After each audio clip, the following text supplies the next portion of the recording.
guys, welcome to another video.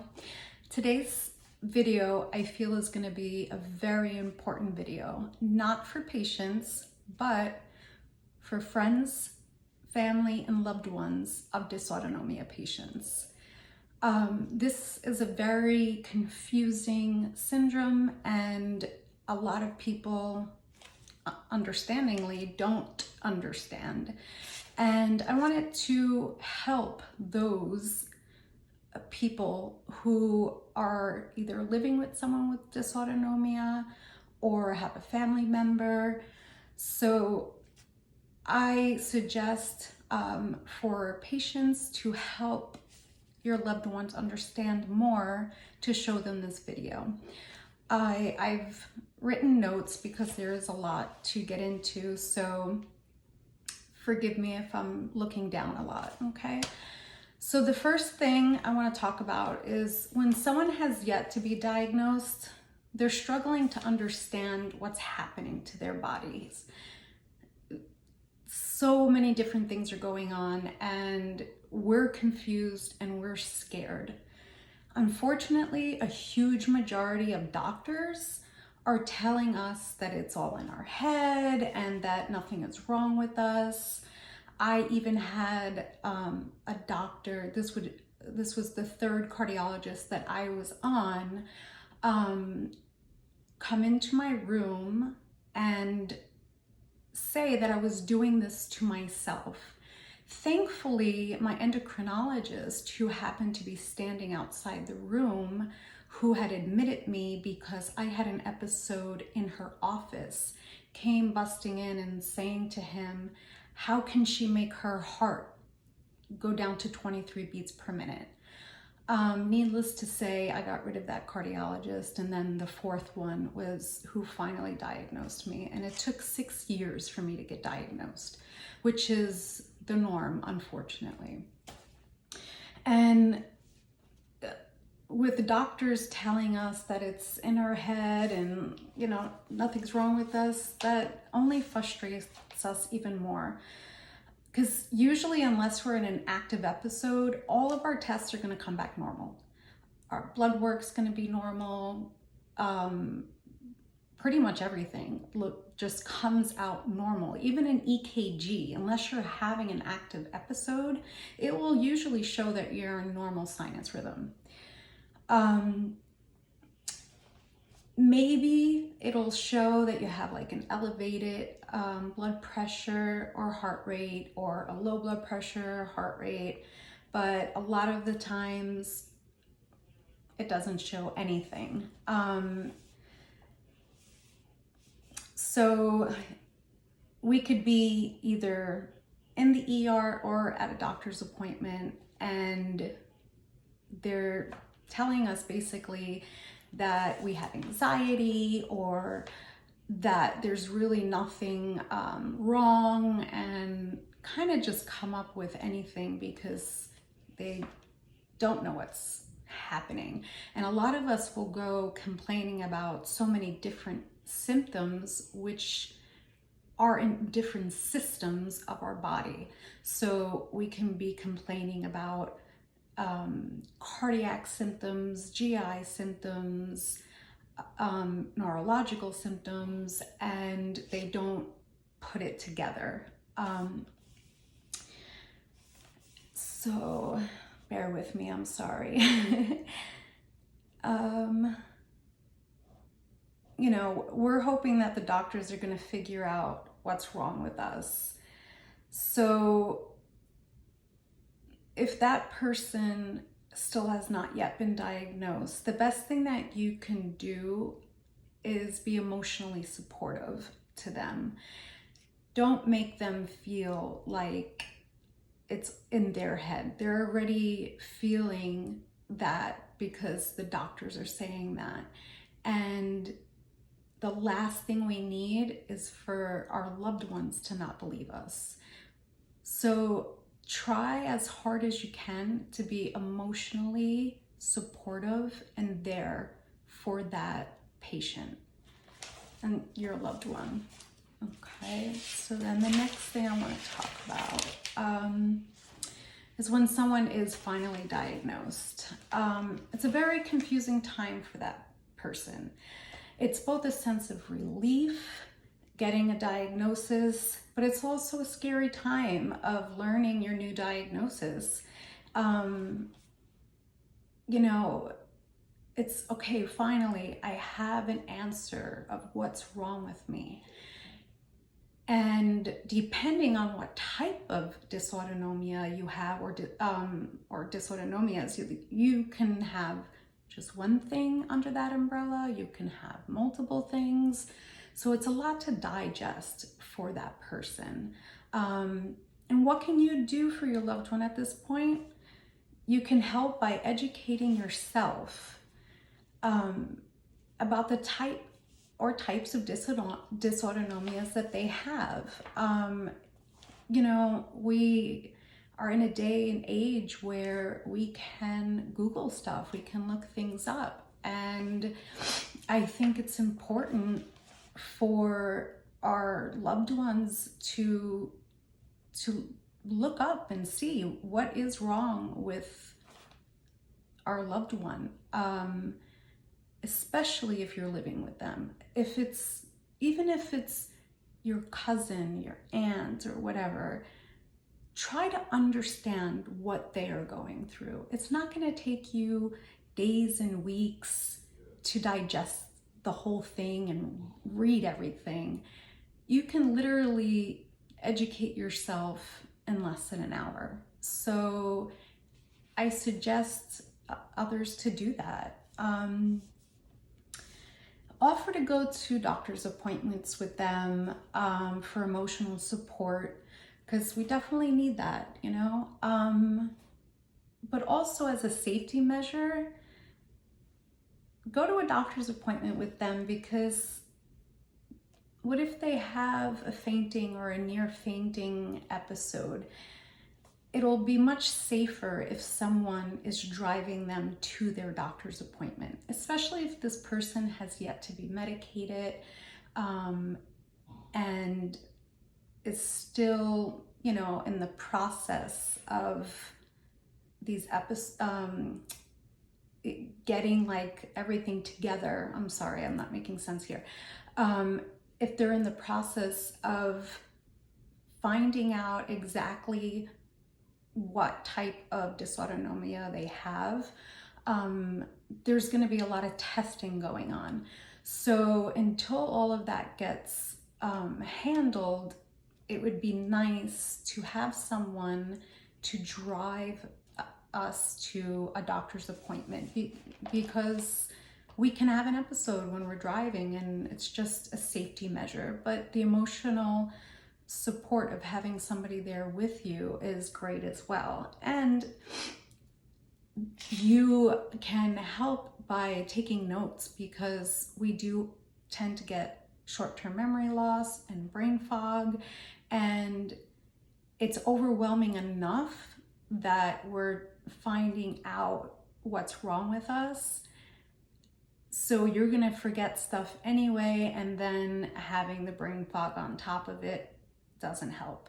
So just try being there and helping that person out, because once they start their medications, it's trial and error, and it can take quite a while before you get on the right dosage. I know for me, I would say it took a good year to get the right dosage, because in the beginning they had put me on beta blockers, which was the absolute worst thing that they could have done, because that is when I started passing out every single day, sometimes twice a day.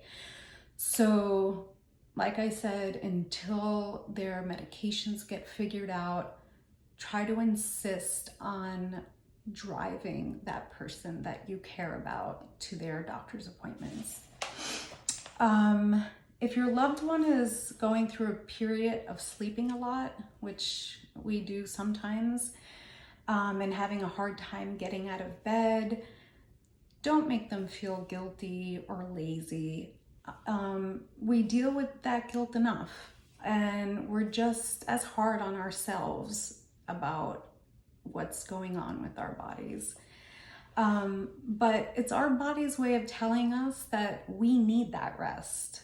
And I've had times where no matter how hard I try, I cannot stay awake.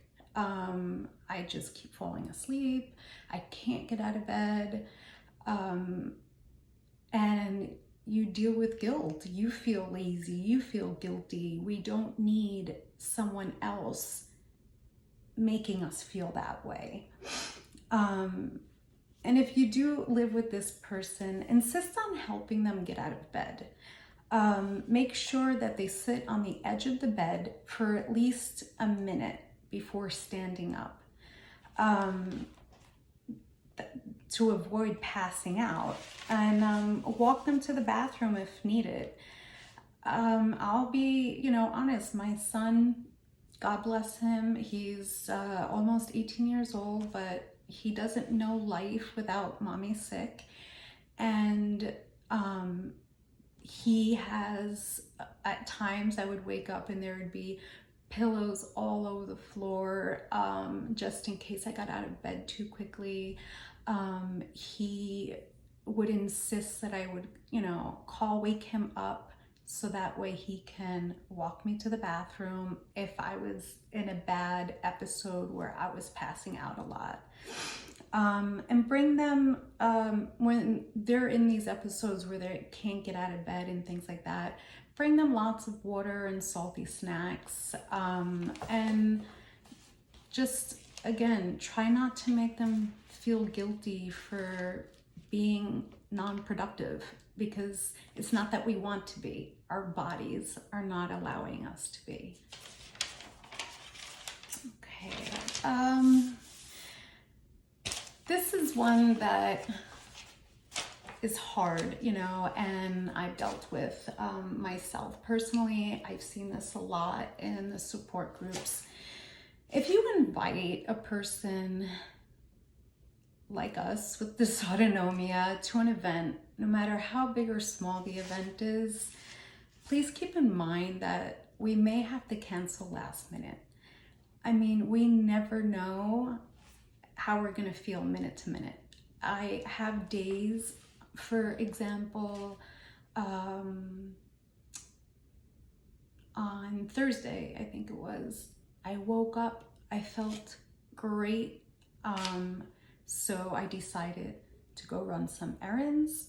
I literally got to the store, and as I got to the store, my body started shaking uncontrollably. I started feeling really, really sick. I got back in the car.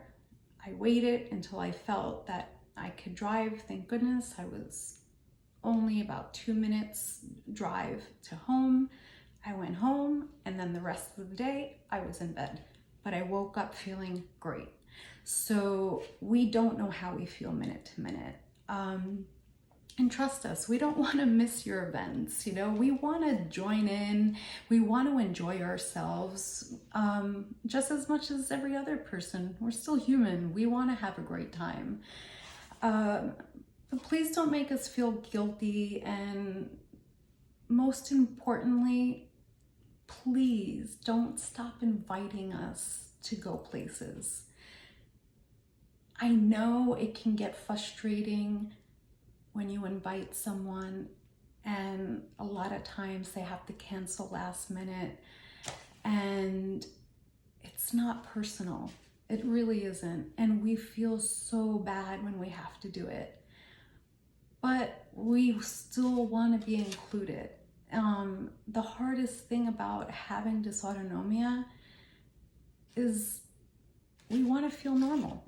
I got into a conversation with someone recently talking about jealousy, and I said, I actually am not a jealous person. I said, but there is one thing that I do find myself feeling envious of, and it's just literally watching other people live their life and not having to think about the things that we do before we go food shopping or, the things that most people take for granted, just getting up and having a cup of coffee, going to work and going about your day.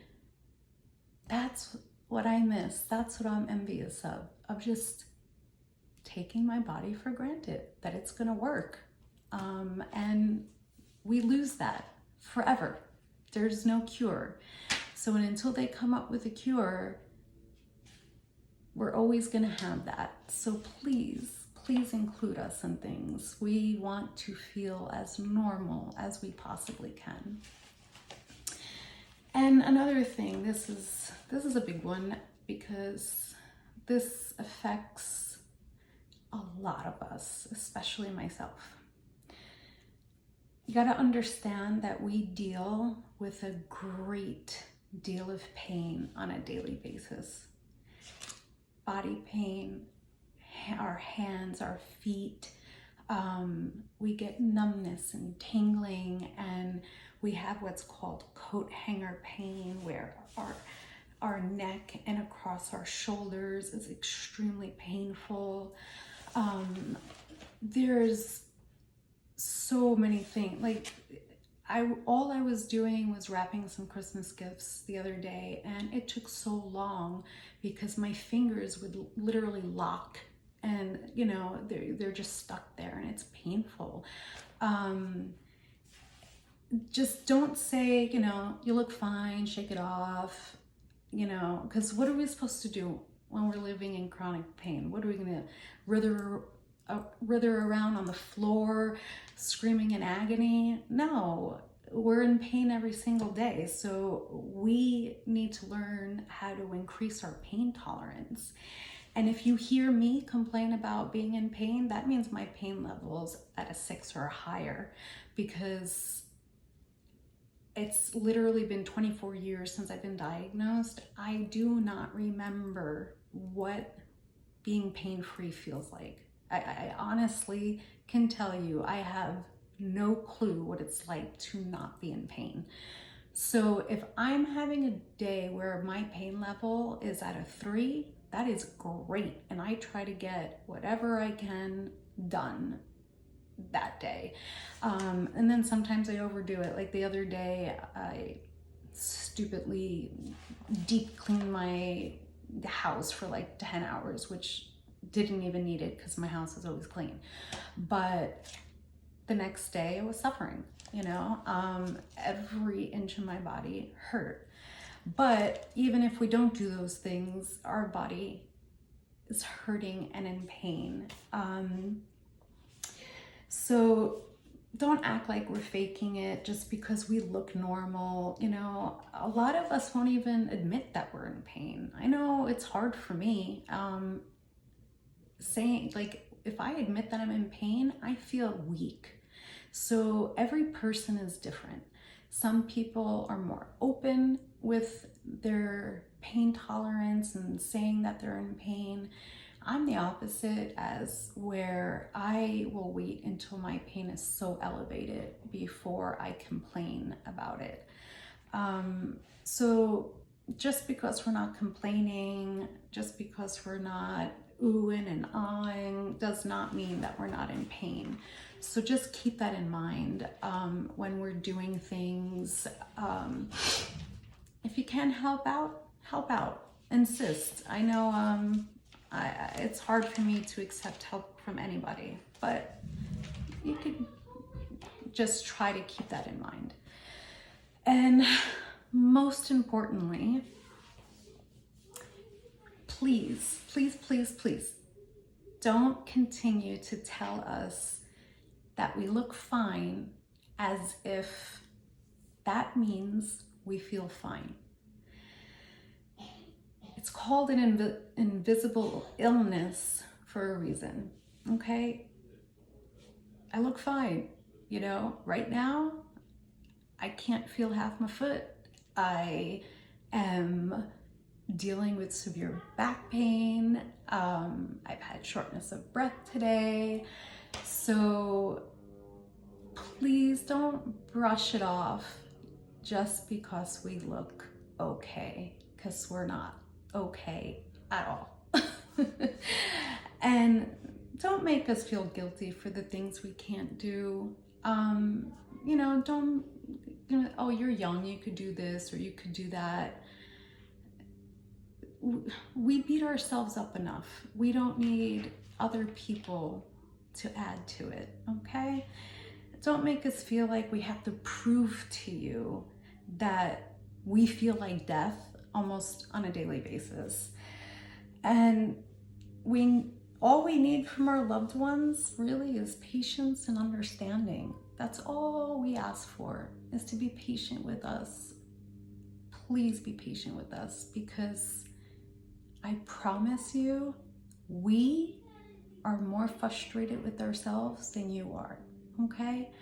I have heard some horrible, horrible stories in these support groups of children stop talking to their parents because they don't want to hear them complain anymore, or spouses leaving, because they can't deal with it anymore. It took a huge strain on my first marriage, and I'm not downplaying the other,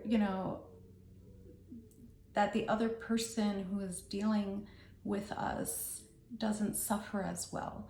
Someone who lives with us, it's difficult. I'm not going to sugarcoat that in any way, shape, or form.